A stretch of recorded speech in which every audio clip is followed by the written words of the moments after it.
थोडासा प्रॉब्लेम आहे शाहिद शेखच्या कनेक्टिव्हिटीचा, परंतु तरी देखील त्याच्याशी जुळण्याचा प्रयत्न आपण 70-70 प्रेझेंट्स लॉकडाऊन गपशपमध्ये करतो आहे. थोड्याच वेळामध्ये शाहिद शेख आपल्याबरोबर या लॉकडाऊन गपशपमध्ये जुळेल हीच आशा आपण बाळगूया. यस, आता शाहिदची रिक्वेस्ट. शाहिद थोड्याच वेळात आपल्याबरोबर जुळेल इथे. पाहूयात तो request. Yes, we go. Tennis cricket विश्व के गब्बर शाहिद शेख, आपका स्वागत है, इस्तकबाल है हमारे इस 70-70 प्रेजेंट्स लॉकडाउन गपशप में. फाइनली शाहिद शेख हमारे साथ जुड़ चुके हैं. वेलकम शाहिद, कैसे हो आप? थैंक यू सर, एकदम ठीक. अब मेरी आवाज आप तक आ रही है एकदम यस सर, क्लियर? यस. हाँ आप तो सर. एकदम आप तो एकदम फिट एंड फाइन लग रहे हो इस लॉकडाउन में. हाँ सर, बिल्कुल. घर पे तो वर्कआउट सबसे सब कर. पहला सवाल मेरा इसी लॉकडाउन के बारे में, जिस तरह से ये कोरोना नामक बीमारी का संकट पूरे विश्व में है, तो लॉकडाउन में आप अपना समय कैसे बिताते हो, कैसा व्यतीत कर रहे हो इस लॉकडाउन के समय को शाहिद? लॉकडाउन में सर बिल्कुल कि सारा दिन घर पर ही, पूरा दिन घर पर ही वर्कआउट चालू है और इबादत कर रहे हैं अल्लाह से कि जल्द से जल्द ये बीमारी को खत्म कर दिया जाए. जो भी लोग बेहाल है, परेशानी है, उनकी परेशानियां दूर हो जाए, वही दुआ कर रहे हैं ऊपर वाले से. और घर पर रह के इबादत कर रहे हैं और वर्कआउट चालू है, सब अच्छी तरीके से चालू है. वर्कआउट की बात आपने छेड़ी, तो लॉकडाउन में ऐसे कौन से वर्कआउट आप फिलहाल अब कर रहे हो अपने घर पर? घर पर ही, क्योंकि मेरे घर पर मेरे पास थोड़ा जिम का प्रॉपरली सामान है, तो मैं उससे घर पे वर्कआउट करता हूँ, स्ट्रेचिंग करता हूँ और घर पे बॉल बांध कर उसमें नॉकिंग करता हूँ क्रिकेट की थोड़ी. तो थोड़ा सा माइंड भी फ्रेश हो जाता है उससे. तो इस लॉकडाउन में सबसे ज्यादा किससे मिस कर रहे हो आप? सबसे ज्यादा ऑब्वियसली क्रिकेट को मिस कर रहे, मेरी टीम को मिस कर रहा हूँ. सभी अपने क्रिकेट फैंस है, लवर्स है, उन लोग को मिस कर रहा हूँ. एक बात और एक पिक मैंने देखी थी कुछ दिन पहले, जब उस पिक में मुझे पप्पू तोड़कर एकदम सिक्स पैक एप्स में दिखाई दिए. उनके साथ एक पिक थी, हाँ. वो थी गब्बर शाहिद शेख की. उनके भी बिल्कुल सिक्स पैक एप्स मैंने देखे थे. तो ये बॉडी बिल्डिंग का शौक आपको कब से हुआ, और ये बॉडी बिल्डिंग के लिए आप क्या कर रहे हो? सर ये बॉडी बिल्डिंग का शौक तो मुझे बहुत पहले से था. जब से मैं 10-12 साल का था, मेरे दिल में ऐसी तमन्ना थी कि मैं भी बॉडी बनाऊं. तो मैंने बॉडी बनाना स्टार्ट किया. मेरा एक फेवरेट प्लेयर सलमान खान है, तो मुझे उसकी बॉडी बहुत अच्छी लगती थी. मैं ट्राई करता था यानी कि आप उनकी जैसी बॉडी बनाऊं, तो यानी उसके आप जैसी बॉडी बॉलीवुड बनाऊं. एक्टर किंग खान से हाँ प्रेरित हो? हाँ, बहुत सलमान बहुत आपला खान. एक. हाँ. आपला फेवरेट है वो. तो ऐसे सलमान मैं खान. अप, हाँ. हाँ, बोलिए तो बोलिए. सलमान खान की बॉडी बहुत पसंद थी मुझे, और हमेशा मेरा ज्यादातर डीपी स्टेटस सलमान खान का ही होता है. तो मैं ऐसा हमेशा सोचता था सलमान खान की तरह बॉडी बनाऊं, और मैंने बॉडी बनाने के लिए बहुत मेहनत की है. ये मेरा पैशन था. मैं एक्चुअली, मुझे स्टेज पे नहीं उतरना है या कहीं दिखाना नहीं थी बॉडी, मैं खुद के लिए बॉडी बनाना चाहता था. तो इसलिए मैंने बहुत मेहनत की बॉडी के लिए. क्रिकेट के बाद अगर आप करियर बनाना चाहोगे, तो मैं कहूंगा पोजिंग में या बॉडी बिल्डिंग में आप करियर बनाना पसंद करोगे? नहीं नहीं सर, क्रिकेट ये खत्म बॉडी होने के बाद. बिल्डिंग. हाँ, क्रिकेट पे मेरा ज्यादा कंसंट्रेशन तक क्रिकेट पे ही रहता है. मैं खाली बॉडी अपना शौक के लिए करता हूँ बस, बाकी ऐसा कुछ नहीं मुझे दिखाना है किसको. ये बॉडी बिल्डिंग के बाद हम आएंगे अपने क्रिकेट पर. सबसे पहले क्रिकेट, इस खेल की शुरुआत एज पर माय नॉलेज की आप अंडर आर्म क्रिकेट काफी बढ़िया खेलते हाँ थे. कुछ याद है अंडर आर्म हाँ क्रिकेट की, जो पहली टीम आपकी अंडर आर्म क्रिकेट की हुआ करती थी? हाँ. एक्चुअली सर, मैंने कहाँ से स्टार्ट किया वो बताऊं. एक्चुअली मेरे डैडी को क्रिकेट बहुत पसंद था. वो खेलते नहीं थे, पर उन्हें मैच देखना बहुत पसंद था. वो जब भी मैच चलता था इंडिया का, मुझे टीवी के सामने बिठाया करते थे, मैच दिखाते थे. और मेरी डैडी की सर्विस होती थी कुछ 6 बजे, वो जॉब से छुटते थे, और रात में 10 बजे वो मुझे प्लास्टिक बॉल से, और जब भी लकड़ी की बैट होती थी, जब भी वो हाँ. उन्होंने खुद मेरे लिए बैट बनाया था. और वो बैट से मेरे घर के सामने एक लाइट का पोल था. वो पोल के नीचे मुझे प्लास्टिक बॉल से रोज प्रैक्टिस दिया करते थे. रोज प्रैक्टिस दिया करते. वो जो लकड़ी का बैट होता था ना, वो कभी कभार वो खेलते खेलते मेरे हाथ में बहुत लग जाता। तो मेरे डैडी ने उस टाइम पे क्या किया था, वो जो साइकिल का ट्यूब आता है ना, वो हाँ, ट्यूब को काट कर वहाँ हैंडल पे उसको बांधा था मेरे लिए खास। हाँ, उसका ग्रिप बनाया था आपके लिए। ग्रिप बना था। और एक्चुअली सर मेरे पास वो बैट था, मैंने बहुत संभाल के रखा। पण एक आपला वो बोलते ना, वो अपने मुंबई में पूरे जो पानी का जो सैलाब आया था, हाँ हाँ। पूर आया था पानी का, वो यस पूर में यस यस मेरे यस। पास से वो बैट को खो दिया, नहीं तो आज तक वो बैट मेरे पास रहता था। तो कुछ पुरानी यादें आपसे जुड़ी थी, जो आपके पिताजी से जुड़ी थी, वो बल्ले से जुड़ी थी। इसी तरह से मुझे याद है कि सचिन रमेश तेंदुलकर के लिए एक बल्ला उनकी बहन लाई थी जम्मू कश्मीर से। उनके बाद उन्होंने क्रिकेट करियर को शुरुआत की थी उनके। तो इसी तरह से आपके पिताजी ने आपके लिए एक लकड़े का बल्ला बनाया, उसके बाद उसके लिए ग्रिप बनाई, और उसके बाद आप अंडरआर्म क्रिकेट भी खेलते नजर आए। सबसे पहले आप अंडरआर्म क्रिकेट खेलते थे सन्नी 11 इस टीम से। हाँ, तो कुछ यादें उस टीम की कि कैसे आपने शुरुआत की अंडरआर्म क्रिकेट की। अंडरआर्म सर पहले तो मैं एरिया में खेलता था। जो सन्नी बॉयज जो टीम थी ना हमारे इधर की, वो मोना गांव की बेस्ट टीम थी, और मुझे वो टीम में खेलना था। हाँ, वो टीम कैसी थी, यहाँ की सभी बड़े टूर्नामेंट में वो खेलती थी, मुझे वो टीम में खेलना था। तो उन्होंने मुझे वो टीम में चांस दिया, तो अंडरआर्म में बहुत ही अच्छा खेलने लगा वो लोग के साथ खेलते खेलते आगे बढ़ता गया मैं। अंडरआर्म क्रिकेट से आपने शुरुआत की, उसके बाद अष्टविनायक क्रिकेट टीम जो थी आपके मोहना गांव की, आंबिवली की, उसके बारे में, उस टीम के बारे में मैं जानना चाहूंगा आपसे। वो जो अष्टविनायक टीम थी ना सर, उसमें जेसी करके उनका कैप्टन हुआ करता था, संतोष बोल के, वो भी बहुत अच्छा प्लेयर था। उसके साथ मोती कोट, ऐसे और भी बहुत सारे लड़के लोग हैं। वो टीम ने मुझे अंडरम खेलते खेलते उन्होंने बोला कि तू ओरम भी खेल सकता है, खाली तू आके अच्छा। थोड़ा टाइम बिता ओरम में, जो प्रैक्टिस देख, थोड़ा प्रैक्टिस कर ना, बैट पे बॉल लेना तो सीख जाएगा तो खेल सकता है। तो उन लोग के साथ खेलते खेलते मैं आगे बढ़ता चला गया। अंडरआर्म क्रिकेट से ओवरआर्म क्रिकेट का सफर, ओवरआर्म क्रिकेट में सबसे पहला चांस जब टेनिस बॉल क्रिकेट आप खेल रहे थे, नॉन प्रोफेशनल प्रोफेशनल कुछ इस तरह का क्रिकेट पहले हुआ करता था, तो हाँ, सबसे पहला चांस आपको किसने दिया था टेनिस बॉल क्रिकेट में, टेनिस ओवरआर्म बॉल क्रिकेट में। क्रिकेट, ओरम क्रिकेट में मेरी जो अष्टविनायक टीम थी ना,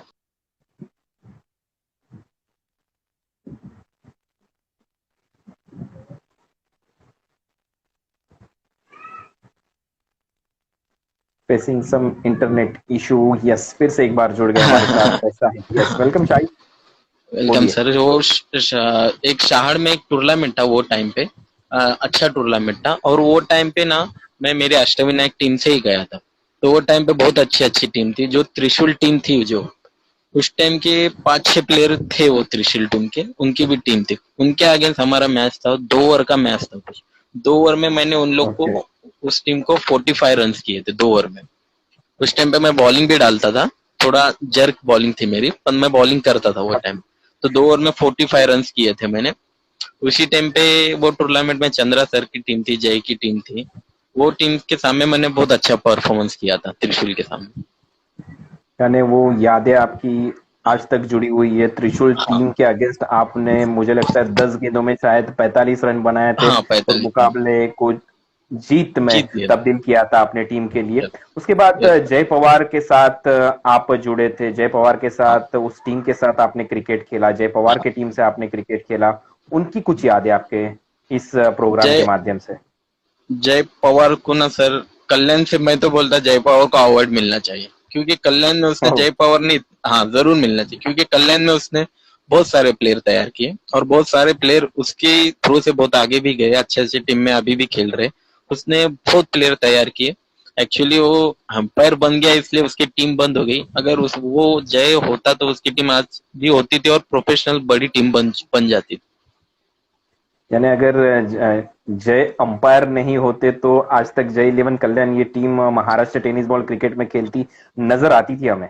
हाँ, बेशक सर, बिल्कुल। जय 11 के बाद आपने रहीम 11 कल्याण के लिए क्रिकेट खेला। रहीम 11 कल्याण टीम, जब नजीमुल्ला में आपके टीम का परफॉर्मेंस काफी बढ़िया हुआ था, नजीमुल्ला ट्रॉफी रहीम 11 कल्याण टीम के माध्यम से आपने जीती थी। नजीमुल्ला ट्रॉफी की कुछ यादें। हाँ सर, जय के थ्रू ही मेरे को रहीम इलेवन में चांस मिला था। उसने मेरे को वो टीम में भेजा था, रहीम इलेवन में। और रही रही मिलोन जो ऐसी टीम थी, वो सभी बड़े बड़े टूर्नामेंट में वो टीम भाग लेती थी। और मुझे बड़े बड़े टूर्नामेंट में खेलना था, मुझे या पैसों से ऐसा कुछ लगाव नहीं था, बस मुझे खेलना था वो टाइम पे अच्छे अच्छे टीम। और नजीमुल्ला टूर्नामेंट हल्के बॉल की one of the best tournament थी। और हल्का बॉल सर खेलना कोई इतना इजी बात नहीं होती। वो टाइम पे भोपाल की अच्छी, अपने बॉम्बे के बहुत ही अच्छे अच्छे टीम थे।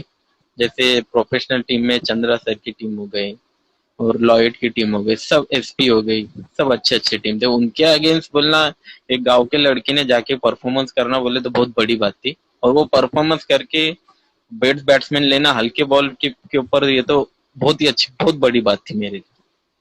डोंबिवली की टीम से भी आपने क्रिकेट खेला। प्रमोद मात्रे जो देसाई गांव के एक बेहतरीन खिलाड़ी रह चुके हैं, अभी भी वो क्रिकेट खेलते हैं उनके ग्रामीण टीम से, देसाई गांव की टीम से। तो वहां से आपने क्रिकेट खेलना शुरू किया। अलीबाग में जाकर जब प्रमोद मात्रे की टीम खेलती नजर आई, तब हाँ मैंने सुना है कि भरत पतला नामक जो गेंदबाज थे, उन्होंने डोंबिवली में परफॉर्मेंस देते हुए आपके खिलाफ लगभग 4 या 5 गेंदें डॉट की थी, और उसके बाद आपको खेलने का मौका नहीं मिला था अलीबाग में। हाँ सर, ये बिल्कुल। किस्सा हमारे दर्शक जानना चाहेंगे। बाद में अलीबाग में जाकर शाहिद ने क्या किया? हाँ सर, क्यों मैं बता, प्रमोद मात्रे इज द बहुत अच्छा प्लेयर था। और उसकी बैटिंग देखना, हालांकि बहुत अच्छी थी वो टाइम पे, और बहुत अच्छी बैटिंग भी करता था। उसने मुझे ऐसे जय में खेलते खेलते एक दिन उसने भी देख लिया मुझे, और उसने मेरे को एक बार चांस दिया उसके टीम में। उसके टीम में मैंने बहुत ही अच्छा परफॉर्मेंस किया। उसने मुझे उस टाइम पे बोला, तू बहुत लंबी रेस का घोड़ा है, बहुत आगे तलक खेलेगा।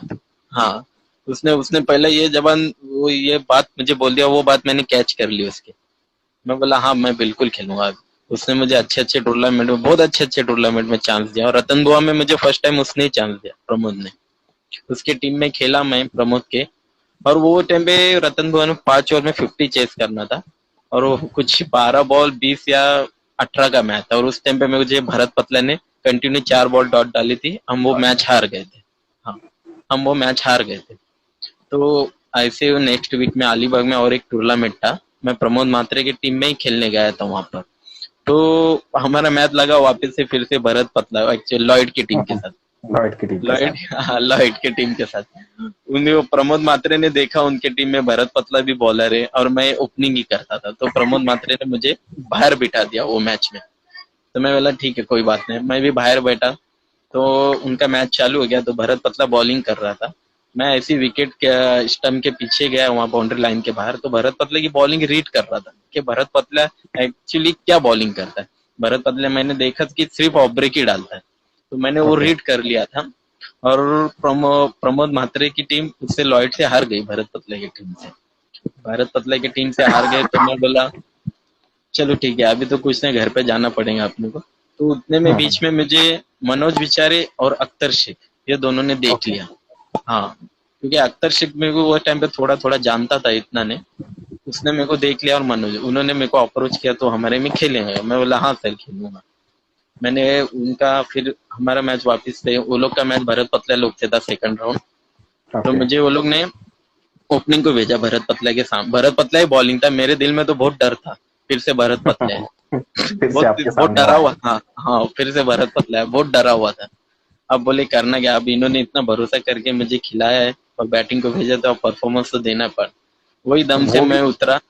और वो भी ओपनिंग में आपको परफॉर्मेंस करने ओपनिंग, का मौका मिला। हाँ, वो भी इतनी बड़ी टीम, विनर स्पोर्ट्स टीम में। मैं जिसी को जानता, सिर्फ नाम ही सुना था बस। वो टीम ओके। ने मुझे इतना भरोसा करके भेज दिया, तो फिर मेरी बॉडी लैंग्वेज अलग हो गई थी। तो मैंने उसी रात भरत पतला को 6 सिक्स मारे थे। फिर वहां से मेरी जर्नी चालू हो गई विनर स्पोर्ट्स।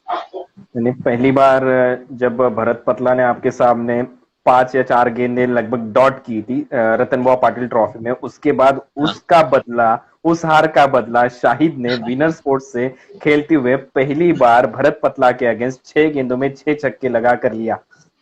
हाँ सर, और वो दिन की रात ना सर, मेरे दो जो पैंट के जेब होते हैं ना, जेब ने मुझे हर सिक पे पब्लिक इतना अंदर भाग के आने की, कोई मुझे 100 रुपए, कोई 200 रुपए, मेरे जेब इतने भर चुके थे ना कि मैं वो जेब को संभाल नहीं पा रहा था, पैसों से इतने मेरे जेब भर चुके थे वो टाइम पे।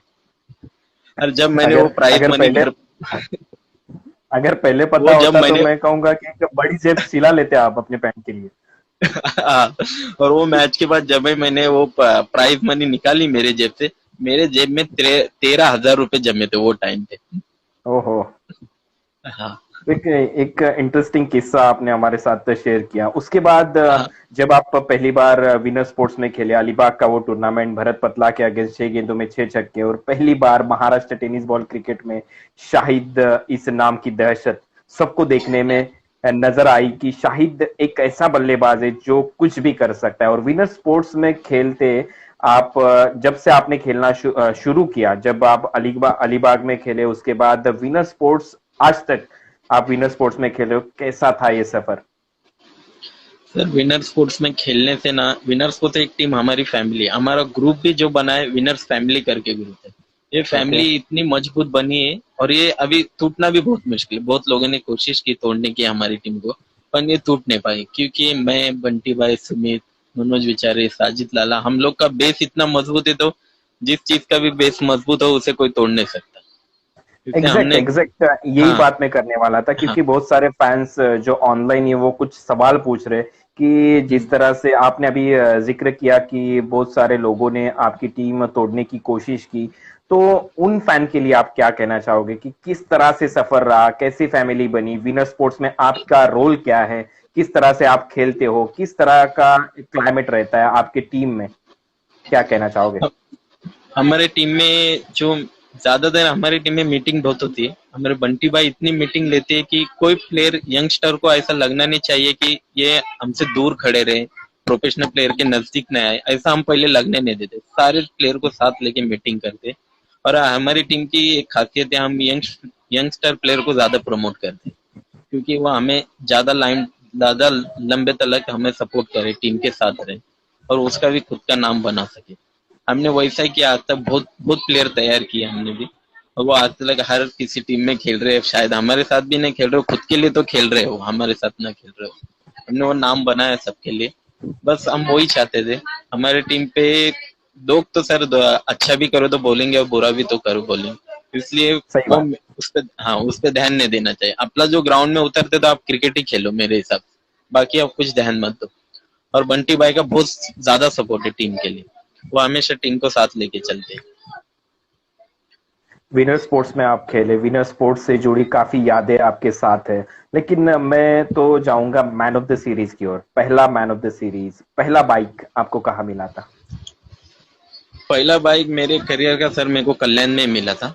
कल्याण में मैंने मतलब अच्छे रन किए थे, अच्छी बैटिंग की थी, वहां मुझे रही मिले उनकी टूर्नामेंट थी, उसी में मिला था वो पहला बाइक। मेरे लिए बहुत अच्छा ड्रीम था वो, और मेरा सपना भी बहुत आगे चल रहा था। जैसा मैं सोच रहा था वैसा आगे आगे आगे बढ़ता ही जा रहा था, और मैंने मेहनत भी बहुत की सर। अभी यंगस्टर प्लेयर लोग भी ने भी वही करना चाहिए, आप मेहनत करो, आपको उसका फल मिलते ही जाएगा आगे।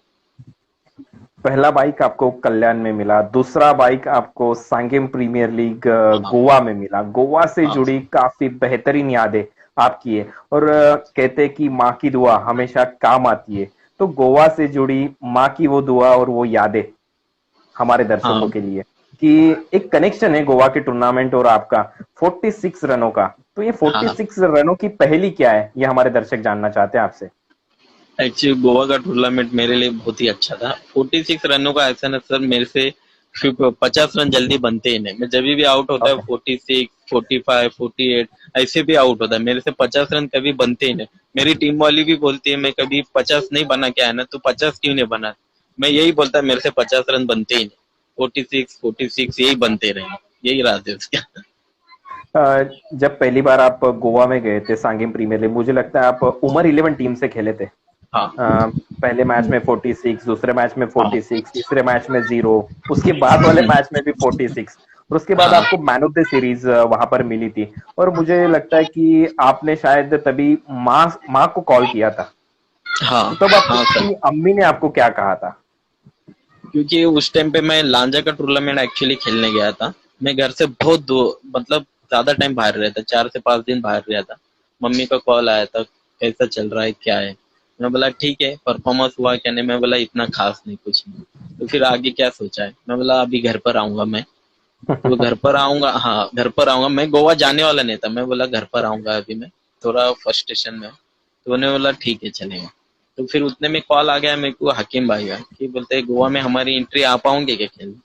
मैंने बोला हाँ हमारी एंट्री तो नहीं है, मैं आऊंगा। फिर मैंने मम्मी को कॉल किया, बोला कि मैं गोवा खेलने जा रहा हूँ, घर पर नहीं आऊँ। उन्होंने बोला बेटा तू जा, बिंदास बेधड़क होके बिंदास खेलना, तू जीत के ही आएंगे। तो बस यही दुआ दी थी मैंने और वो सक्सेस हुई। 46 रन बनाते गए। फैमिली बैकग्राउंड के बारे में पूछना चाहूंगा कि आप पापा को आपके काफी क्रिकेट पसंद था, इससे एक बार कनेक्शन फेल्यूर, माफी चाहेंगे हमारे दर्शकों से। हाँ, फिर से एक बार जुड़ चुके हैं हमारे साथ शाहिद, स्वागत है शाहिद। मैं फैमिली बैकग्राउंड हाँ के बारे में आपसे पूछना चाहूंगा कि अम्मी का काफी अच्छा सपोर्ट आपको था, पिताजी का काफी अच्छा सपोर्ट आपको था, आपके कुछ भाई भी क्रिकेट खेलते थे, उनका सपोर्ट, फैमिली का कैसा सपोर्ट रहा इस पूरे क्रिकेटिंग करियर में आपको? अच्छा, मेरे दोनों बड़े भाई ज्यादातर गांव में ही रहते थे, मेरे नानी के पास। मैं जब भी मेरे को छुट्टियां मिलती थी तो मैं उनके पास जाता था। और वो एक्चुअली में सर बहुत ही अच्छा दोनों क्रिकेट खेलते थे। मेरे जो ड्रीम थे ना वो दोनों मेरे भाई, मेरे को उनके जैसा बनना था। वो मेरे गांव ओह, में बहुत अच्छा क्रिकेट खेलते थे। हाँ, बहुत अच्छा क्रिकेट खेलते थे। पर कुछ ऐसा, मैंने मेरे बचपन में मेरे में हुनर था वो क्रिकेट खेलने में, और मैं वो क्रिकेट खेलते गया। उन्होंने भी मेरे को देखा, साथ में मुझे रोज प्रैक्टिस को लेके जाते थे मेरे गांव में। रोज से रोज उनकी प्रैक्टिस 6 बजे से स्टार्ट होती थी गांव में, जल्दी उठा ओके। करते गांव में सब जन। तो वहाँ प्रैक्टिस मेरे को लिया करते थे साथ में। उन्होंने भी बहुत सिखाया मुझे। और बस जैसे मेरी छुट्टियां खत्म हो गई फिर मैं वापिस अपने बॉम्बे में आ जाता था। क्रिकेट का खेल, क्रिकेट के खेल में हमेशा से कहा जाता है कि हर खिलाड़ी के जीवन में बैड पैच आता है। कुछ ऐसा हाँ समय आपके लाइफ में आया होगा, फिर उस समय में आप क्रिकेट में कैसे कमबैक किया? आपने जिस तरह से आपने क्रिकेट खेली अब तक इस क्रिकेटिंग करियर में। हाँ, मेरे क्रिकेट के करियर में बैड पैच मेरे बहुत ही खराब आया था, क्योंकि इतना खराब आया था सर मैं कभी सोच भी नहीं सकता। वो बैड पैच के बाद मैंने वैसा दौर फिर से आने ही नहीं दिया, क्योंकि इतना खराब बैड पैच आया था वो टाइम पे मेरे साथ। मैं एक्चुअली जो रियल है वो बोले, उस टाइम पे मेरा साथ किसी ने नहीं दिया था। मैं ओके। अभी, हाँ, जो मेरे जो सुन रहे हैं उनको भी मुझे खराब मुझे लगेगा। एक एक किस्सा याद आ रहा है इससे कि हाँ यूवी का एक एड आता था रिवाइटल का, जब तक बल्ला चल हाँ रहा है तब तक थाट है हाँ, वरना वाट थर्ड है है कुछ। बरोबर, वरना वाट। तो बिल्कुल वैसा ही आपके साथ हुआ था, तो हाँ ये कहानी बिल्कुल मैं सर। जानना चाहूंगा आपसे। क्योंकि सर वो टाइम पे ना, किसको मैं इतना, मेरे साथ ये हुआ था कि वो टाइम पे यूट्यूब भी नहीं था। वो टाइम पे ओके। यूट्यूब वगैरह कुछ नहीं था, और मेरा बैड पैच उसे वो टाइम पे बहुत आ गया था। उस टाइम पे मुझे किसी ने साथ नहीं दिया, कोई प्लेयर ने मेरा या किसी ने। तो मेरे दिल में मैंने ठान लिया कि ये जो बैड पैच मेरा जो ऐसा है ना, दोबारा मैं ऐसा आने नहीं दूंगा। और जिन लोगों ने मेरे से मुंह फेर लिया था मैं उनको दिखाऊंगा, और उनको ही मेरे सामने खड़ा करूंगा कि उन्होंने मुझे दोबारा फोन करके बुलाना चाहिए। बुलाना चाहिए। 10 PL में जाऊंगा मैं उसके बाद, कि जब इस साल का 10 PL आपकी टीम मुझे लगता है क्वार्टर फाइनल में शायद हारी है, हाँ, अगर सेमीफाइनल। मैं सही हूँ। सेमीफाइनल में आपकी टीम हारी, हाँ उससे पहले जब हाँ 10 PL हुआ था आपने फाइनल मैच खेला था, मुझे लगता है हाँ टिप टॉप अलायंस, ये गुजरात की जो हाँ टीम थी। हाँ। आप महाराष्ट्र के खिलाड़ी हो, गुजरात की टीम में आप कैसे खेले, सर ये या मेरे किसी बैट भी पैच का टीम ने ये, आपको पिक नहीं किया? हाँ, मेरे बैट पैच के टाइम पे ही 10 PL था। अगले वीक 2 वीक के बाद 10 PL था। मुझे महाराष्ट्र के या ओके। बॉम्बे की किसी टीम ने मेरे को अप्रोच नहीं किया, क्योंकि मेरा इतना बैट पैच चालू। मैंने बोला था, एक जन को मैंने बोला था कि मैं 10 PL में ना, मैं खुद के दम पे मैं जाकर दिखाऊंगा। तो मैंने ओके। फिर उसी उसी टाइम मैंने गोवा में मैन ऑफ द सीरीज ली, लांजा में बेस्ट बैट्समैन लिया, और मैंने वो करके दिखा। मुझे सामने से फोन आया गुजरात का, तुम आप मेरे टीम में खेलोगे क्या? मैंने बोला हाँ। और मैं उस बैट पैच के दौर से निकल के 10 PL में मैं खेलने गया वो गुजरात में। मुझे ये आज भी याद है, मैं वहां पर था शारजा इंटरनेशनल स्टेडियम में, क्या हाँ हाँ बल्लेबाजी की थी शाहिद ने, हर हाँ एक मैच में शाहिद का बल्ला हल्ला बोल कर रहा था। तो कैसा था हाँ ये सफर 10 PL का, जब पिछली सीजन में आप खेले थे सीजन 2 में? हाँ, लेकिन सीजन 2 सर मैंने। अनफॉर्चुनेटली कि आखिरी गेंद पर छक्का लगा और आपकी टीम हारी थी। मुझे लगता है हाँ मितेश सर। दरबार की वो गेंद थी और पाकिस्तान के बल्लेबाज थे कर्नल जायद। हाँ बिल्कुल सर, वो अगर मितेश दरबार के पास नहीं जाता ना सर, तो वो लास्ट बॉल 6 नहीं खाता। क्योंकि मेरी टीम के ओके। प्लेयर उसको जाके समझा रहे थे, हाँ समझा रहे थे, तू ये बॉल डाल, ये बॉल डाल। मैं बोला जब इतने जन समझा रहे तो मैं जाके क्यों समझा इसको। तो नहीं ओके। तो वो फ्रस्ट्रेशन हो जाता, क्योंकि उस, हाँ, उसने जो बाकी लोग ने उसे समझाया था ना, उसने उनके स्ट्रेंथ पे बॉलिंग डाली, खुद के स्ट्रेंथ पे उसने बॉलिंग नहीं डाली। अगर मैं जाके बोलता था तो अपने स्ट्रेंथ पे बॉलिंग डाल, और वो बॉल लास्ट बॉल 6 नहीं जाता था मेरे हिसाब लाइफ में हमेशा से कहा जाता है कि अगर आप मितेश दरबार के पास जाते थे तो वो से। हाँ, लास्ट गेंद पर छक्का नहीं लगता था। क्या नहीं नहीं लगता। आपको आज भी ऐसा लगता है कि अगर वो लास्ट गेंद अगर मितेश दरबार फिर से डालेंगे और आप उनके पास जाओगे तो वो छक्का नहीं लगेगा? बेशक, लेकिन बिल्कुल मैं उसे वो बॉल क्रिकेट में तो रिटेक का नहीं नहीं होता है, नहीं लेकिन नहीं एक होता। याद थी। अगर आप उस टाइम पर एज अ कैप्टन की भूमिका में आप हाँ थे, उस टीम को लीड कर हाँ रहे थे, अगर आप हाँ मितेश दरबार के पास जाते थे तो हाँ ये छक्का नहीं लगता था, ऐसा आपको लगता है आज भी? हाँ सर, बिल्कुल मेरे को लगता है, क्योंकि मेरे सामने उस टाइम में अख्तर शेख भी था। तो अख्तर ओके। शेख की और मेरी हमेशा बात होती रहती थी, क्योंकि जब वो डिसीजन बोलता है तो मैं उसका सुन लेता था, कि बोलता ठीक है तू बता दे उसे। जब वो उसको समझा रहा था इसलिए मैं उसके पास गया, नहीं उसे समझाने दे बोला। और उससे वो सिक्स खाने के बाद सर ऐसा लगा कि मैंने सबसे बड़ी गलती की, मैं उसके पास गया क्यों नहीं बताने के लिए। अब मैं बोला हारने के बाद तो कुछ हो नहीं सकता, सिर्फ अपन सोच और सकते हैं कि ये मेरे से गलती होगी बस। यस, इसीलिए तो मैंने कहा कि क्रिकेट में रिटेक नहीं होता है। एक नहीं। बार फिल्म में आप रिटेक कर सकते हो, लेकिन क्रिकेट और लाइफ ऐसी है कि आप इसमें फिर से रिटेक नहीं कर सकते हो। उसके बाद मैं हाँ जाऊंगा हनन प्रीमियर लीग जो कतार में हुआ था। वो कतार की एक इनिंग आपको याद रहेगी। वो भी टीम थी अलायंस में, यानी टिप टॉप अलायंस में आप खेले थे। विरोधी हाँ टीम थी 11 वॉरियर्स दुबई, कतार में भी मैं था। तो वहां पर जो इनक्रेडिबल इनिंग आपने खेली थी, मुझे लगता है उस मैच में शायद आपको 90 रन बनाने थे और आपने कुछ हाँ 48 रन बनाए थे कम हाँ गेंदों में। फिर से एक बार हाँ अर्धशतक आपका चुका था उस मुकाबले में, और हाँ सर। 48 रन, यानी आप 50 तक तो आप उस मैच में भी नहीं पहुंचे थे। वो कैसा हाँ किस्सा था कि सामने आपकी टीम थी, वो भी विनर्स की थी, यानी सुमित टेकले की 11 हाँ वॉरियर्स की टीम थी। हाँ, वो सर 8 ओवर में 90 रन चेस करने थे, और 90 रन चेस करना बोले तो कुछ कतर में हनन टूर्नामेंट में खाने की बात नहीं थी, क्योंकि वो ड्यू रहता था, ग्रासी ग्राउंड रहता था। ड्यू की वजह से बॉल इतना गीला हो जाता कि रन बनना बहुत मुश्किल होते थे। और हमारे जो ओनर थे वो लोग ने कहा मुश्किल है, खाली तुम रन रेट के लिए मैच खेलो, अगर मैच जीती भी नहीं तो रन रेट के लिए खेलना, कि रन के करीब करीब पहुंचना। मैंने तो बोल दिया था, उन्होंने 90 किए तो अपन भी चेस करेंगे, मैं मेरे दिल में ये बात रखा था। उनको उनसे शेयर नहीं किया था, मैं बोला अपन चेस कर देंगे।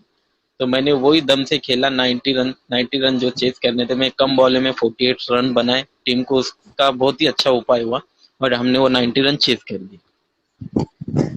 कपिल देव हमेशा अपने कमेंट्री में कहते हैं मुश्किल है मगर नामुमकिन नहीं।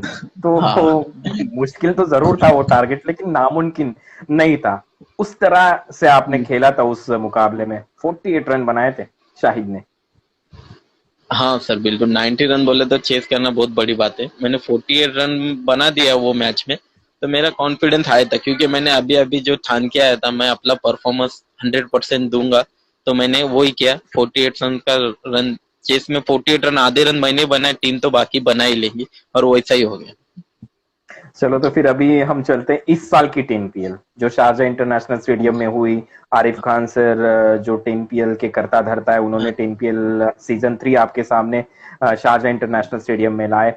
यश बिशिया लायंस के खिलाफ जो क्वार्टर फाइनल का मुकाबला था, उस मुकाबले में बल्लेबाजी करने आपकी टीम उतरी थी, शाहिद और उनके साथ सुमित ढेकले। ये किस्सा कैसे बयान करोगे, क्योंकि ड्यू फैक्टर बहुत रात को मुकाबला खेला गया और बल्लेबाजी हाँ करते शाहिद, पहली गेंद से शाहिद टूट पड़े थे गेंदबाजों पर, खासकर वो पाकिस्तानी गेंदबाज थे। सर, आपको भी पता है, आपने पाकिस्तानी अटैक देखा है, वो कैसा अटैक है Yes. Pakistani. One one of the best attack था टूर्नामेंट का। उनको चेस करना रात में इतना इजी नहीं था। और मैं टॉस जीत के आया, मैं बोला बैटिंग आ गई ओके। हमारी, तो मेरे बाजू में, हाँ मेरे बाजू में तारिक भाई खड़े थे जब मैं टॉस जीत के आया था। तो तारिक भाई से ओके। मैं ऐसी बात कर रहा था, तारिक भाई को मैंने बोला तारिक भाई अब इतने ड्यू में हम कैसा खेलें। तो तारिक भाई ने मुझे एक ही बात बोला, तुम डरो मत, इनको 6 मारने वाले तुम ही है, तुम बिंदास खेलो। इनको जो भी ये टूर्नामेंट में 6 मार सकता है ना, तुम ही मार सकते हो। तारिक भाई ने ऐसा ऐसा होप्स दे दिया था, बॉडी लैंग्वेज दे दिए थे। मैं बोला बाहर वाला हमारे पे इतना कॉन्फिडेंस दिखा रहे, तो हम तो ग्राउंड पे उतरते, हमें डबल दिखाना चाहिए उससे। तो तारिक भाई से बात से मैं बहुत खुश हुआ था, और तारिक भाई मेरे को हमेशा बहुत अच्छे से टिप्स देते हैं। उन्होंने मुझे अच्छी टिप्स दी। मैंने टीम से जाके बोला कि हमें ये मैच जीतना है, कुछ भी करो आप तो हमें। फिर आपने देखा है ग्राउंड में जाके मैंने और सुमित ने कैसा स्टार्ट दिया था हम, और वो मैच जीत गए उसमें। तो ये थी इस साल की टेनपिल की यादें। 3 मैन ऑफ द सीरीज की बाइक आप जीत चुके हो। पहली बाइक आपने जीती थी माफ कीजिए, रहीम 11 कल्याण हाँ इस कल्याण। टीम से। उसके बाद हाँ आपने second man of the series की बाइक जीती थी सांगेम प्रीमियर लीग में, उमर 11 इस हाँ टीम में खेलते हुए। उसके बाद राष्ट्रवादी ट्रॉफी, जो घाटकोपर में पंतनगर में वो हम्म, टूर्नामेंट हुई, सबसे हाँ लंबा वो ग्राउंड है। उस ग्राउंड पर हाँ। खेलने का आपका एक्सपीरियंस कैसा कैसा था? और सर वहां पर कैसा था आपने वो तीसरी बाइक जीती थी। हाँ सर कैसा, हम ये साल तो हम लोग ज्यादा टूर्नामेंट जीते ने, जीते बहुत कम जीते। जैसा हमारा नाम चलता है हर साल वैसे टूर्नामेंट जीते ने। और बॉम्बे में इतनी बड़ी टूर्नामेंट हो रही थी तो हमारे नाक की बात थी। अभी विनर स्पोर्ट इतना नाम दिया है तो बॉम्बे में परफॉर्मेंस करना ही है, और मैच कम से कम 1 से 2 मैच तो जीतना ही है कम से कम। तो यही सोचा सही था बात। हमने। हाँ, तो यही सोचा था मैंने। और उस टाइम पे सुमित भी नहीं था, और मेरे पे जिम्मेदारी तो बहुत आ गई थी वो टाइम पे, सुमित नहीं था तो मैंने यही सोचा था भाई अभी अपने को, हाँ अपने को परफॉर्मेंस तो करना ही है मैच में कुछ भी हो। तो मैंने दिल से किया, दिल से खेला, और वो टूर्नामेंट हम जीत गए और मुझे सीरीज भी मिली। करजत नेरल में भी आप खेल चुके हो। करजत की कुछ यादें, मुझे एक फैन ने सवाल किया था, उनका कहना था कि वहां पर सोने की चेन आपको मिली थी। हाँ सर, करजन में वो अच्छी टूर्नामेंट थी वो भी। और वो टूर्नामेंट में मैंने 6 बॉल 6 भी बाउंड्री मारे थे, इसलिए मुझे वो सीरीज मिली। क्योंकि एक गांव का ओह। लड़का था वो मेरे से, हाँ गांव का लड़का मेरे से रन्स में बहुत आगे था। मतलब मुझे नई के ओके। बराबर थी मिलना। पन वो खुदा बोलते ना, खुदा चाह तो जब कुछ भी मिल जाता है। तो मुझे वो मैच में मैंने 6 बॉल 6 बाउंड्री मारे, और वो लड़के से रन से मैं बहुत आगे चले गया जब मेरे को गोल्ड चेन मिली थी। करजत में आपने गोल्ड चेन जीती हो। इससे पहले आपने हाँ जय पवार के बारे में कहा, चंद्रा सर के बारे में भी आपने कहा। हाँ मुंबई हाँ क्रिकेट में जब आप खेलते थे, हाँ बंद ग्राउंड का क्रिकेट होता था, सामने छक्का लगाना हाँ पड़ता था। तब आप खेलते नजर आए, चंद्रा जी की टीम में आपने क्रिकेट खेला। कैसा था वो सफर, हाँ। पुरानी यादें?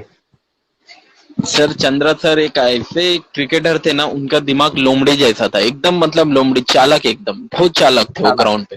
हाँ हमारे एकदम मराठी चालाक। में उसे धूर्त कहते, धूर्त कर्णधार। हाँ हाँ, एकदम बहुत चालाक थे। वो प्लेयर को ऐसा जल्दी परख लेते थे ना कि ये प्लेयर कुछ कर सकता है, बहुत जल्दी परख लेते थे। उन्होंने मेरे को वैसे ही चांस।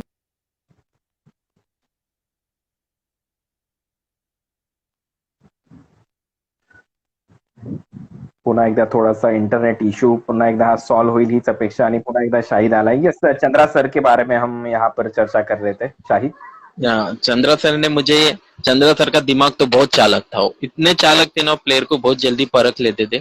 और उन्होंने मुझे परखा। और बॉम्बे के बंद ग्राउंड में खेलना बोले तो बहुत सर दर्द का काम है सर, क्योंकि बॉलर इतने टन वाले रहते थे, लेग ब्रेक ऑफ ब्रेक तो कुछ समझता नहीं था। तो मुझे वो फेस करना था। चंद्रा सर ने मुझे जा बिंदास खेल बोला। तो मैं बंद ग्राउंड का क्रिकेट उन्होंने मुझे सिखाया, कैसा बॉल चढ़ाना चाहिए, बिल्डिंग पे मारना चाहिए, उन्होंने मुझे सिखाया बंद ग्राउंड का।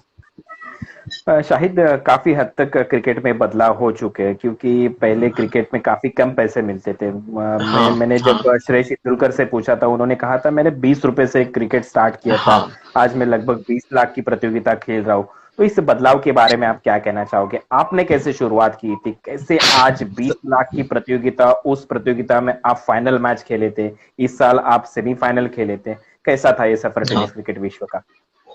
सर, जब मैं बॉम्बे खेलने जाता था ना, मैं 80 रुपए से स्टार्ट किया हूँ मैंने। 80 रुपीज ओह। मुझे जब भी मिलते थे, हाँ मैंने 80 रुपीज से स्टार्ट किया। क्योंकि 80 रुपीज उस टाइम पे बहुत ज्यादा थे, पर मैं उसमें सेटिस्फाइड था, क्योंकि मुझे क्रिकेट खेलना था, मुझे पैसे से कोई मतलब नहीं। अगर तुम पैसे को साइड में रख के अपना ज्यादा क्रिकेट पे ध्यान दोगे तो आपको क्रिकेट भी मिलेगा, पैसा भी मिलेगा। तो मैं, मेरे दिमाग में वही था, मैं अच्छा क्रिकेट खेलूंगा, मुझे आगे आगे अच्छा अच्छा पैसा मिलते जाएगा। और आज आप देख रहे हो, आज 20-20 लाख की टूर्नामेंट हो रही है सब जगह। और इतने पैसे हर प्लेयर को मिल रहे हैं। एक प्लेयर अपने ये पैसे चला सकता है, इतने पैसे प्लेयर को मिल रहे हैं आज। और एक सवाल मैं आपसे करना चाहूंगा, स्वर्गीय रतन बुआ पाटिल जो ट्रॉफी डोंबिवली में होती है प्रीमियर कॉलोनी ग्राउंड पर, उस प्रतियोगिता से जुड़ी आपकी कुछ यादें? क्योंकि मुझे पता है जब जब भी आप वो प्रतियोगिता में खेले हो, हर एक मैच में आपने मैन ऑफ द मैच लिया है। शायद पहला मैच जब हाँ भी आप खेलते हो रतन बुआ में, आप पहले मैच में मैन ऑफ द मैच लेते हो। हाँ सर, मेरे लिए बहुत लकी ग्राउंड है वो। रतन भवन में मैं जितने भी टूर्नामेंट खेला हूँ, जितनी बार भी खेला हूँ, हर मैच में मुझे first bar man of the match मुझे ही मिला है। इसमें इतना मुझे तो याद है, मुझे ही मिला है और मेरा परफॉर्मेंस वहाँ अच्छा ही होता है। क्रिकेट की हर इरा में आप खेले हो। सुरेश पारदी जिनके साथ आपने क्रिकेट खेल की शुरुआत हाँ की थी, भिवंडी के एक जाने माने खिलाड़ी, हमारे हाँ यहाँ के घनसोली के टूर्नामेंट में उन्होंने मैन ऑफ द सीरीज का बाइक जीता था। उनके बारे में आप क्या हाँ कहना चाहोगे? मनोज विचारे के बारे में आप क्या कहना चाहोगे? बंटी भाई ओबेरॉय और अपने टीममेट्स जो हमेशा से आपके साथ खेले थे। हाँ सर, सुरेश पारदी जैसा मैंने पेस बॉलर मेरी लाइफ में आज तक देखा है। जो उस टाइम पे बॉलिंग डालता था ना सर, वो उसने बहुत विनर शॉट को उसने बहुत सारे मैच जीता है सुरेश पारदी ने उसकी बॉलिंग पर। उसने मेडन सुप्रीम में उसने मेडन ओवर डाला है सर। उस टाइम पे सुप्रीम में उसने मेडन ओवर किया था। उसने सुरेश पारदी ने बहुत सारे मैच जीते। और मनोज विचारे का तो sir one of the best wicket keeper. मैंने हालांकि उनकी बैटिंग देखा नहीं, मैंने बैटिंग के बारे में सुना है कि वो बहुत अच्छी बैटिंग है। उनकी कीपिंग देख के मैंने कीपिंग स्टार्ट की सीखना, ठीक है, उनसे मैं ये सही कीपिंग बात भी। है। हाँ हाँ। और सर वो इंसान ऐसा है ना, जो भी बोलता है वो डायरेक्ट स्ट्रेट फॉरवर्ड मुंह पे ही बोलता है कि इसके लिए वो सब जन को बुरा लगता है। बाकी एकदम स्ट्रेट फॉरवर्ड आदमी कभी भी सक्सेस होता है। उनसे भी यस बहुत यस, सारा सही बात सीखने को आपने। मिला क्रिकेट। हाँ, टेनिस क्रिकेट में आपके टीम के ओपनर सुमित ढेकले के हाँ साथ आप हमेशा से ओपनिंग के लिए आ रहे हो। और अनहोनी को होनी कर दे उसका नाम धोनी। उसके बाद सुमित ढेकले उसी तरह के बल्लेबाज है जिस तरह से आप भी बल्लेबाजी कर रहे हो। पावर प्ले में सुमित ढेकले हमेशा से कहता है कि मैं सिंगल निकाल के शाहिद को देता हूँ। उसकी भूमिका आपकी टीम में, और सुमित ढेकले के बारे में आप क्या कहोगे? सर, हम दोनों का कॉम्बिनेशन ऐसा है, सुमित का और मेरा। जब सुमित रन्स कर रहा रहेगा ना, मुझे पता है अभी मेरी जरूरत नहीं है, ये रन्स कर रहा है तो मैं उसको ज्यादातर उसको ही बैटिंग करूंगा। अगर जब मैं पावर प्ले में मैं रन्स कर रहा हूँ, बाउंड्री मार रहा हूँ ना, तो मुझे स्ट्राइक ज्यादातर देता है कि तू खेल भाई। और वो कॉम्बिनेशन जब टीम के लिए होता है ना प्लेयर का, अगर तुम्हारे टीम में आपस में कंपटीशन ना हो ना, वो टीम कभी नहीं हारेगी मेरे हिसाब से। तुम आपस से सही बात। कंपटीशन मत रखो कि सीमित इतने रन मार रहे तो मैं उससे डबल मार के उससे ज्यादा नाम करूं। ऐसा प्लेयर ने नहीं करना चाहिए। हम दोनों वही सोचते थे आपस में। हम दोनों ने कभी कंपटीशन नहीं रखा दोनों के। हम दोनों टीम के लिए खेलना ज्यादा बेहतर समझते थे। और वो भी मेरे को उतना ही बेहतर समझता था। उसने भी बहुत सारे प्लेयर टीम के लिए लाए, बहुत सारे प्लेयर तैयार भी किए। वो इसलिए वो one of the best batsman है, लेफ्टी, मेरी नजर में तो। सुमित ढेकले के बारे में मैंने पूछा, ठाना वर्सेस रायगढ़। बहुत सारे हाँ टूर्नामेंट रायगढ़ में हुए, ठाणे में हुए, डोंबिवली में हुए। ठाना वर्सेस रायगढ़ में जब शाहिद शेख खेलता है तो आप कैसा हाँ। महसूस करते हो कि ठाना एक जिले को आप रिप्रेजेंट करते हो? तो किस तरह की फीलिंग आपको होती है एज अ कैप्टन जब ठाना वर्सेस रायगढ़ मुकाबला होता है और एज अ कैप्टन आप वहां पर खेलते नजर आ रहे हो? और क्या संदेश देना चाहोगे फैंस के लिए? ठाना वर्सेस रायगढ़ ये एक दोस्तीपूर्ण लड़त मानी जानी चाहिए। हाँ सर, बिल्कुल, क्योंकि थाना रायगढ़ में बहुत सारा क्रिकेट होता है। और इधर थाना रायगढ़ में बहुत सारे अच्छे अच्छे प्लेयर हैं, जिसको फैन फॉलोअर्स भी बहुत है इन सारे प्लेयरों। इसलिए वो मैच रखा जाता है कि तुम जिस प्लेयर को देखना चाहते हो वो देखने कभी नहीं मिलता है किसी। आप उस प्लेयर को देख सकते हो थाना रायगढ़ के मैच में। और सर मैं तो विनर स्पोर्ट्स की कैप्टनशिप करता हूँ, पर थाना की कैप्टनशिप करना बोले तो पूरा थाने का प्रेशर सर पे होता है। वो सब प्रेशर हैंडल करना प्रेशर हैंडल करना पड़ता है उसको। हारने के बाद बहुत सारे जन को रिप्लाई देना पड़ता है, इसलिए बहुत प्रेशर होता था ठाना के मैच में। और मैं ठाना का मैच खेलते टाइम मैं जीत से खेलता हूँ भाई, ये मैच मुझे ठाना को जिताना ही है। नहीं जिता है तो ठाना ओके। की प्रेक्षक फिर मैसेज कर करके परेशान करेंगे। और एक बात मैं छेड़ना चाहूंगा कि क्रिकेट में राइवलरी हमने बहुत सालों से देखी है। जब शोएब अख्तर गेंदबाजी करते थे, हुक मार के दिखा, पुल मार के दिखा, ऐसा हाँ सहवाग से कहते थे। बाद में फिर तेंदुलकर ने हुक मारा, छक्का लगा। उसके बाद सहवाग ने कहा था, देख बेटा, बाप बाप होता है, बेटा बेटा होता है। तो कुछ हाँ। इस तरह की राइवलरी आपकी ओंकार देसाई के साथ रही है।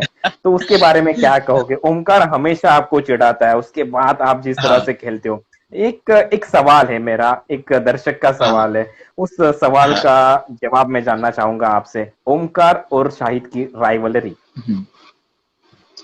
Sir, Omkar Desai one of the best batsman है।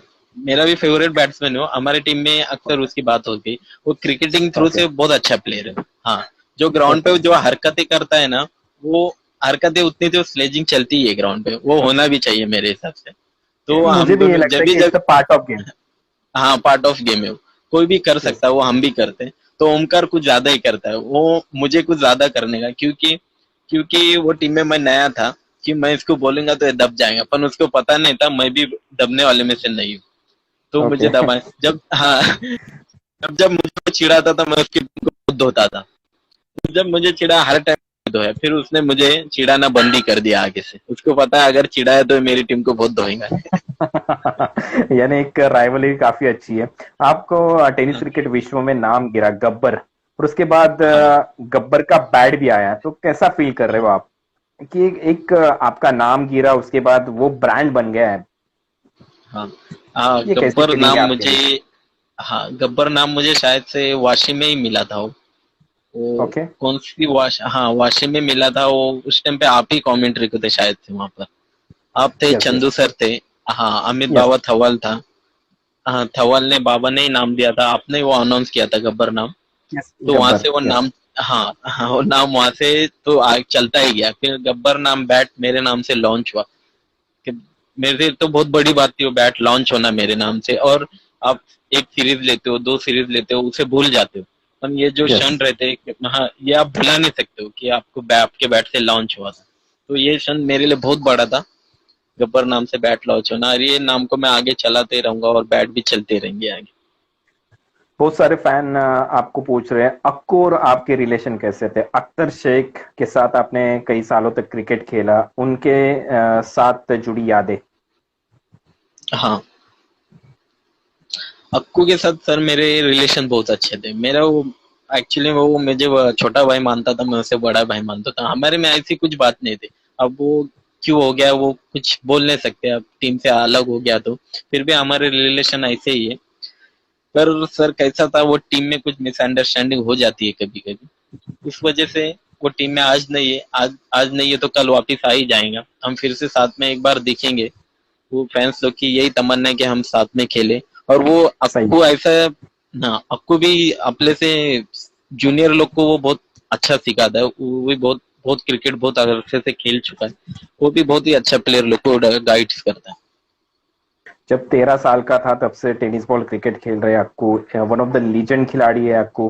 और उनसे भी हम कई सारे ढेर सारी बातें करेंगे इस लॉकडाउन स्पेशल गपशप में। कई सवाल आपको पूछे जा रहे हैं हमारे फैंस के माध्यम से। शाहिद, काफी बढ़िया इंटरव्यू आपने हमारे साथ यहाँ पर शेयर किया। फैंस के हाँ कुछ सवाल आपके लिए है। क्रिकेट के अलावा किन खेलों में आपको दिलचस्पी है?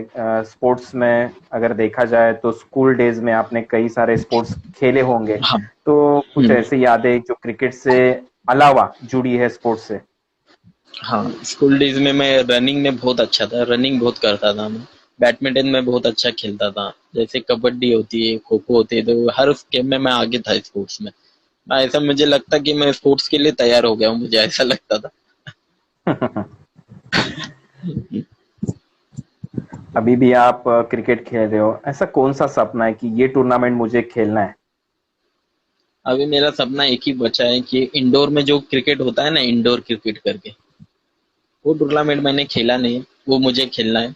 बस वही एक टूर्नामेंट, बाकी बाकी सब जगह तो खेल लिया हूँ, और एक जगह खेल लिया। और हमारा एक मुस्लिम टूर्नामेंट भी होता है पालघर में, एक्चुअली मुस्लिम ओके। टूर्नामेंट होता है। हाँ वो भी बहुत अच्छा टूर्नामेंट होता है, मुस्लिम टूर्नामेंट।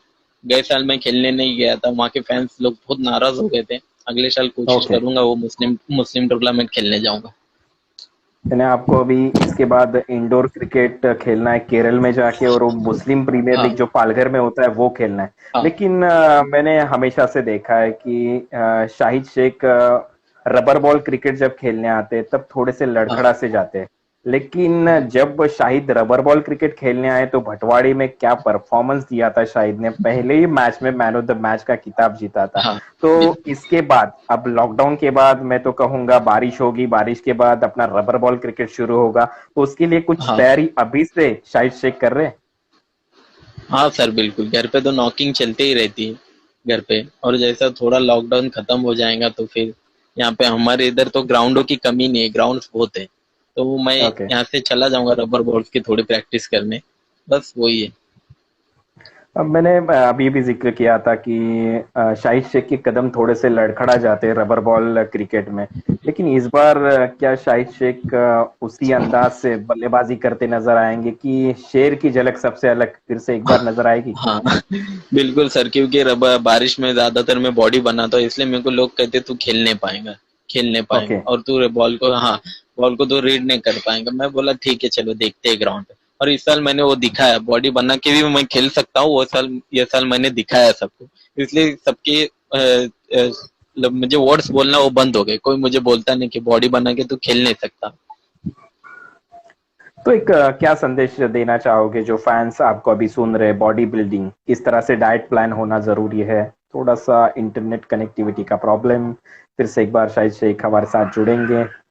हाँ, इसी क्वेश्चन के साथ मैं फिर से आऊंगा आपके पास शाहिद, कि क्या संदेश देना चाहोगे हमारे फैंस को, हमारे दर्शकों को, कि किस तरह से बॉडी को मेंटेन करना चाहिए, क्या डाइट प्लान एग्जैक्ट होना चाहिए एक क्रिकेटर का, और बॉडी बिल्डिंग के लिए आप क्या यहाँ पर मंत्र दोगे?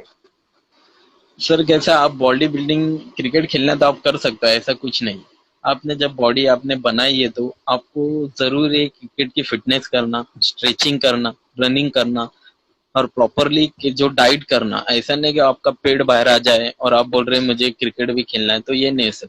आपको प्रॉपर डाइट करना चाहिए अगर आपको क्रिकेट भी खेलना है तो। स्ट्रेचिंग, रनिंग और क्रिकेट की फिटनेस, ये सब करना चाहिए। ये सब आप करोगे ना तो आपको ग्राउंड पे कुछ तकलीफ नहीं होगी, आप बिंदास क्रिकेट खेल सकते। ढेर सारी बातें आपने हमारे साथ की, हमारे कई सवालों के जवाब आपने दिए। आप क्रिकेट से जुड़ी हमने बातें की, आपके फैमिली के बारे में हमने जाना, उसके बाद जिस तरह से आप अब तक क्रिकेट में खेले हो उसके बारे में हमने जाना।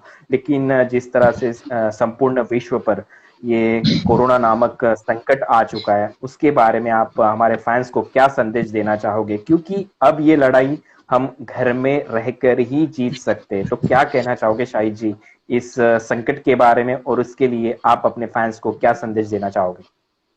सर क्योंकि एक कोरोना वायरस तो बहुत ही डेंजर है, इसे काफी लोग इसे सीरियसली नहीं ले रहे। क्योंकि मैं भी जहाँ रह रहा हूँ ना, यहाँ पर देख रहा हूँ काफी लोग सीरियस। जब क्रिकेटर लोग होके घर से बाहर नहीं निकल रहे, तो आप लोग को भी घर में रहना चाहिए, क्योंकि ये वायरस इतना डेंजरस। हमारे कल्याण में तो रेड जोन लगा दिया, पहले ग्रीन जोन था, अभी रेड जोन लगा है। हाँ, इस पे लोग सीरियसली नहीं ले रहे। ये आगे चल के इसकी बहुत परेशानी होंगी। आप अभी से ये लॉकडाउन को फॉलो करेंगे तो जल्द से जल्द ये बीमारी खत्म हो सकती है। आप उसे केयर करना चाहिए सभी लोगों ने। अगर आपको इससे बचना है, ये बीमारी जल्द से जल्द घर निकालनी है अपने देश से, तो आपको घर में ही रहना पड़ेगा, तभी जाकर ये बीमारी बाहर निकलेगी।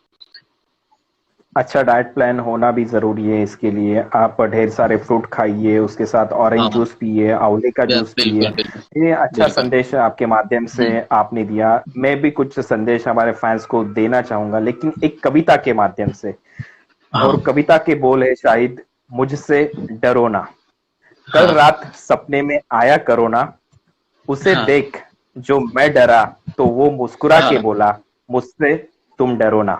उसने कहा, कितनी अच्छी है संस्कृति तुम्हारी, न चूमते न गले लगाते, दोनों हाथ जोड़कर वो स्वागत करते, मुझसे डरो ना। कहाँ से सीखा तुमने रूम स्प्रे, बॉडी स्प्रे? पहले तो तुम धूप दीप कपूर अगरबत्ती लोबान जलाते, वही करो ना, तुम मुझसे डरो ना। शुरू में तुम्हें सिखाया गया, अच्छे से हाथ पैर धोकर घर में घुसो, मत भूलो अपनी संस्कृति, वही करो ना, तुम मुझसे डरो ना। उसने कहा, सादा भोजन उच्च विचार, यही तो है तुम्हारे संस्कार, उन्हें छोड़कर जंक फूड फास्ट फूड के चक्कर में पड़ो ना, तुम मुझसे डरो ना। उसने कहा, जानवरों को शुरू से तुमने जानवरों को पाला पोसा प्यार दिया, रक्षण है तुम्हारी संस्कृति, उनका भक्षण करो ना, तुम मुझसे डरो ना।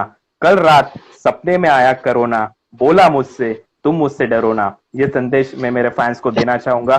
Thank you very much best. Shahid Shaikh, तुम मेरे साथ थैंक इस 70-70 प्रेजेंट्स लॉकडाउन गपशप में आज आपसे बात करने में बहुत मजा आया। 70-70 लॉकडाउन गपशप में हमारे साथ कल ठीक रात को 9 बजे Jayesh Patil wonder boy of Bhiwandi हमारे साथ जुड़ेंगे। Bye bye, take care Shahid, खुश यू सर। रहिए। बेशक बाय बाय हमारे आपको भी फैंस सर। को भी हम बाय बाय कहेंगे। नमस्कार, फिर से एक बार जुड़ेंगे कल रात ठीक 9 बजे Jayesh Patil wonder boy of Bhiwandi इनके साथ। Thank you. जय महाराष्ट्र, थैंक यू सर। जय क्रिकेट।